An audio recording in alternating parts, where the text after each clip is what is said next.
All right, welcome back. Thanks for joining with us Super Bowl Sunday. We went over 5 key points of things that you can learn from the Super Bowl. Whitney, what were our 5 points we went over? All right. As a reminder, it was practice daily, have a playbook you can commit to, have a plan B, recruit and assemble a fabulous team along with a great coach, and make sure you have raving fans and cheerleaders. Love that. Let's dive deep into the first one, right? Because we can't just gloss over them. We really wanted to take them apart a little bit more. So let's talk about practice daily. Let's do. Yeah. Yeah. So practice daily, what comes to mind when you think of practice? Scripting role play? Is that like the number one thing that everyone thinks about? Absolutely. Scripting. And then how many people you know are like, I don't want to sound robotic. I don't want to sound too scripty. And they get this. I've been in the biz 2 years and I don't need to do it. The best agents I've ever met have been in the industry more than 10 years, and they practice daily. Not just with their team. They get somebody who's really great at scripting, because you know what? The market's always changing. So your scripts will change. The conversations that you have will change. You've got to talk about mortgage rates, bringing down points. What are the new things for first-time home buyers? What are Freddie Mac and Fannie Mae doing? And what's the Fed doing? And, you know, there's so many things that you could talk about that to really spend at least 15 minutes a day on it, early part of the day, I think is key. What do you think? Yeah. So let's start and let's agree with them. Let's quit calling it script and role play, and let's call it better dialogue, right? We can all improve on our dialogue, right? So let's forget everything you've learned, or unless it's like something that's working really well. Okay. I don't want to say that yet. What the point that I'm making is, let's think about efficiency. So I said from the beginning of our journey, Whitney, efficiency is important to me. So if you're going out having a conversation with someone, if you're talking to someone, be the most efficient with it. Get the best result out of it, right? Have a purpose behind it. Be genuine in what you do, right? These are all the things that people that give script and role play a negative connotation, or however you're supposed to say it. And I don't disagree with some of them. Okay. Right. So what does it look like to practice the right conversations and to practice the right dialogue to bring up? Okay. I'm going to, can I dot that I right here? Do. And you better have a 15-second conversation ready to roll out, because that may be all you get. What, the elevator speech, right? 15, 30 seconds. I think it's about 3 seconds. If you get someone on the phone, you got about 3 seconds to have them paying attention. And people just kind of digging into that part of about being genuine, right? Like people are worried about, are they sounding genuine or are they not? You know, one key component when you're having conversations with people is be straightforward about why you're calling.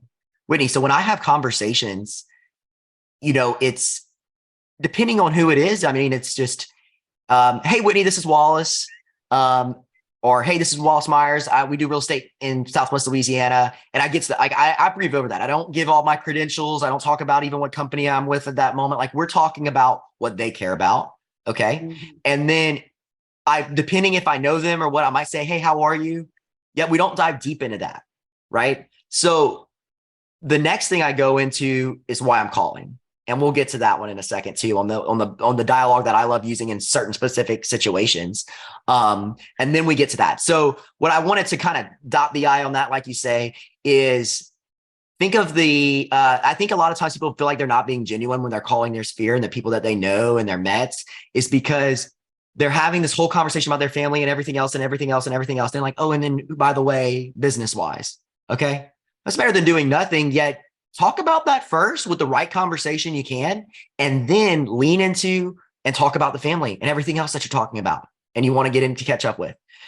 Think about someone that's reached out to you and was like, hey, Whitney, how are you? And you have this whole conversation. You're talking, they're like, I want to tell you about an opportunity that I've been doing and you're going to love this. It's going to make you so much money. You're like, oh my gosh, that's why you called me? I've just been sold, right? No one likes being yeah, sold. I thought you really were caring. And then now you're just asking me all these questions. I know. Now, I will tell you, I think a good workaround for people that are so uncomfortable with that. And, you know, and I'm with you. It doesn't really sound great, but you know, right. How are the kids? How, Hey, how's your business? And then talk about their business. Everybody's doing something, whether it's the business of raising kids, or, you know, the business of owning a restaurant or having a boutique or running a bank.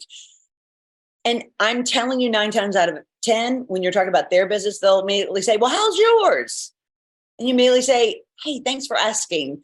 It's been a little slow with the real estate market. But things are, well, currently I'll use today, starting to pick up. Interest rates are looking a little bit better. Do you know anybody in the market that buy, sell, or invest? I could, educate on what the market's doing. Mm-hmm. Love You it. like it? I love it. And let me tell you what I started incorporating that's got a bigger return than the biggest return on or conversion rates that I've had through my years of experience was something that came, of course, like I said, from a genuine basis. So we have a lot of buyers that are looking for properties. Like that's one of the things that we're always having, right? We got people looking here, specific things. So instead of saying, hey, who do you know looking to buy, sell, invest in real estate? Uh-huh.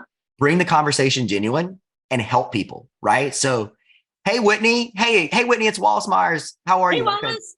Hey, Good. hey, Whitney, right now we have a lot of buyers that are looking for property. And I might even include, and the market's just so much different than it was 9 months ago because everybody knows about that. Then you live a little laugh if you want to do that part or not. And then you go in, who do you know that's mentioned that they might want to sell their house in the next 6 to 12 months that I can reach out to?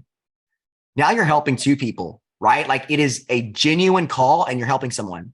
So let me give you a key bit for someone that doesn't currently have clients. All right. You're probably feeling lost because you don't have a mission to be on. Well, let me tell you what, there's a lot of agents in your office that has buyers and they are on a mission to help some people. Go help them. Now you're helping the agent, you're helping buyers, and now you're going to help a seller get their property sold. So you go and make relationships with the agents in your office, get some understanding about what their buyers are looking for, and go start having conversations and getting a list compiled and get some listings and help these people out. Right. So Right. I love that. yeah, we have to get some specifics on that. When I have those conversations, I have a 44% conversion rate from conversation to referral. Right now, appointments and things change on there. Yet that's close to 50% of the people I talk to will know someone. And the difference there is honestly, it probably increases because instead of them saying, I'll keep you in mind, it typically turns into, what, I'm not sure right now. Let me think on that, versus just blowing you off. Right. And Right. I think that's an important thing to notice. So, cause I'm like, I'm just like everybody else that's, no one wants to sound salesy. At least I don't. Maybe some people do. And so I really enjoy connecting with people, especially when I got a meaning behind it and I'm helping multiple people at one time.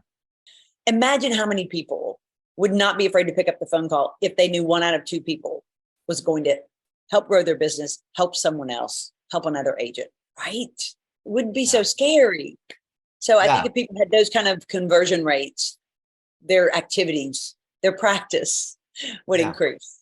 Absolutely, Whitney. And again, it doesn't mean 50% of people are going to buy or sell something. That's not what we're saying. What we're saying is at least it leads to another opportunity, another conversation to have, someone that may be wanting to sell later down the road, all of those things.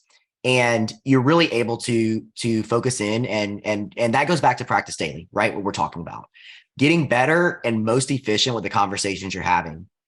2 agents spending the same amount of time a day, both 4 hours a day, having conversations. Why is someone so much more successful than the other? They're asking the right questions. They're having the right conversations. So yeah, that's just a snippet on your sphere and some tips there for sure. Yeah. Well, it reminds me of the pros practice tip you brought my attention to, which is that pros practice until they cannot get it wrong. Amateurs practice until they get it right. Wow. There's a lot of truth to that. Mm-hmm. Pros practice till they cannot get it wrong, while amateurs practice until they get it right. And that ties into mindset too, doesn't it? Yeah. I How mean, you think about it. That's going to, that excites me to talk about other points that we're going to be talking about later this week when I think on mindset and commitments and all of those things. So, and to focus on today, commitment to your practice daily, your mindset around that, your mindset of understanding of how you're bettering not just yourself, yet your goals are more important than someone else's goals to you, right? Like your goals are what's most important. So with that being said, are you going to invest in yourself and invest in the conversations and invest into, getting better results? And it starts with, doesn't just start with, I mean, your day should start with to an extent. Yeah. My point is like, when I say start with, I don't mean I'm starting my career and this is what I'm going to do just when I start. Right. we change it up. Like Whitney was saying in the beginning, like things happen. It's not we change it up. The market changes it up. People change it up. Objections happen. There's always more objections that come. We can always be getting better at that. And that kind of just brings me to even thinking like some of the best attorneys in the country, they've been practicing law 20, 30 years. Okay. And they get this big case or any case maybe. And what do? They go get a mock jury and they practice over and over again and they learn what works the best. They're so educated, they can walk in there and do it. Yet they want to know what worked and what helps their helps be communicated. Okay. So what makes us think that we shouldn't be better at helping understand what our industry, the people that we're helping are wanting to be better at, or what they're actually desiring and what they're looking for, and being that voice that actually is hearing what they're saying and providing that, then learning what that is, practicing what leads to those questions and helping people determine that. I love it. I love it. And whoever you're going to do that daily practice with in the morning, make sure that they're honest about your performance, right? I mean, if they, oh, that was great. If every time it's great, no, it wasn't great. Please be hard on me. How could it have been better? How would you have done it? And then, come at me with a different objection and let's work on that. So I think who your role play partner is, or maybe it's a group, hey, Yeah. via Zoom, you can do all kinds of things these days and make accountability. Accountability. Yeah. Absolutely. And, that kind of even transitions. Like I know I've been harping on that one conversation that worked for me. I can't wait for everyone to tell me something better than that, because I'm sure there's that out there. That's just the recent one that I enjoyed. I'm sure in a few months, there'll be one better, right? It's just one that's been getting really great conversion rates specifically. When calling Mets, people that I know, let me get clear on that. That's what's led to 44% conversion rate, top potential opportunity, right? So that leads into how you can help buyers too, though, right? And so I think we spend so much time worrying about the script and we forget to think about what is the public, the people that we're helping and we love, our friends and family, what do they want? Okay. People can find their own things now, right? They can get online, they can look for stuff. It's easier. If I was looking for something, and a lot of times it's easier for me to just do it myself. Okay. When I'm buying a vehicle, I don't really care about ever talking to the salesperson. And if I do, it's because it's time to buy it. Yeah. What's one thing that actually makes me talk to the person that's on the call or that calls me from the car dealership if I clicked on an ad or something? When they have the car on the lot that you want. Well, yeah, potentially, only because I have to. What about before that, if they don't know that yet? Whenever they tell me, I'll just tell you. So whenever they call and say, hey, Wallace, we've got some new vehicles that just came on. They're not online yet. Can you tell me what you're looking for? And let me see if one of these work. Now they found something I can't have. And they have that. And I wish they would call me and tell me so I don't have to do it myself whenever that's the case. It could be know it quick. I can know it right away when it hits the lot. Okay. Right. Get it out. I'll give one more example to relate it. You go into a department store, Dillard's, they could get better at their conversation too, because they say, hey, what are you looking for? What is the number one response they receive? Tell you mine. I don't know. Not even that. No, I'm just looking. Yeah, I'm just looking. You think I drove across town and went to the mall because I'm just looking? Very doubtful, right? What would it take for me to engage and actually tell them? Because I'm not even thinking, it's just automatic for me at this point.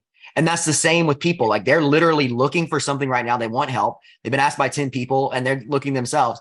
So if that person would say, hey, we just got a shipment in the back. Can you tell me what you're looking for? Or we've got some new stuff coming in this week. I can reach out to you when it's happening. Or if I see this hit the shelves, now I'm telling them everything because it's the same with our buyers, hey, tell me what you're looking for. We know there's going to be stuff going to be hitting the market soon. There's going to be stuff coming up. There's a lot of people that are getting their houses prepped to put on the market. Tell me what you're looking for so I can let you know right away that that's happening. Or, being able to get access to something that they just can't get, or when your market so well, there might be some for sale by owners that, for some reason or another, they're not listed with you. Maybe we can script on that as well one day. Yet, they need help as well. And they might have already told you they'd be willing to work with a buyer. That might be something else they don't know about. So there's a lot of things there that you can help those buyers, be able to find by really listening to what the public is saying. And what they're saying is, I don't really always need your attention constantly. I need your help in finding what I'm, and there's some other things. There's a lot of value things. Don't get me wrong. Don't pull everything apart with a grain of salt. Yet it's just actually paying attention to what a huge percentage of America, how they think now. Absolutely. Absolutely. And then we're going to wrap this up. But of course, prioritize your day. If you don't have a plan, if you don't have a game plan for your day, it's going to run away from you. And then I'd love to kind of wrap it up with this quote, Wallace, and just give me your thoughts on it. Losers stop when they fail. Winners fail until they succeed. Losers stop when they fail. Winners fail until they succeed. Yeah. Whitney, I think that's pretty great. I love what you said there, and just kind of relate that. I've been asked by so many people, like, how many times have you failed, or like what it is? And I was like, you know what? If I look back, I bet I did fail. I've had so many mistakes, right?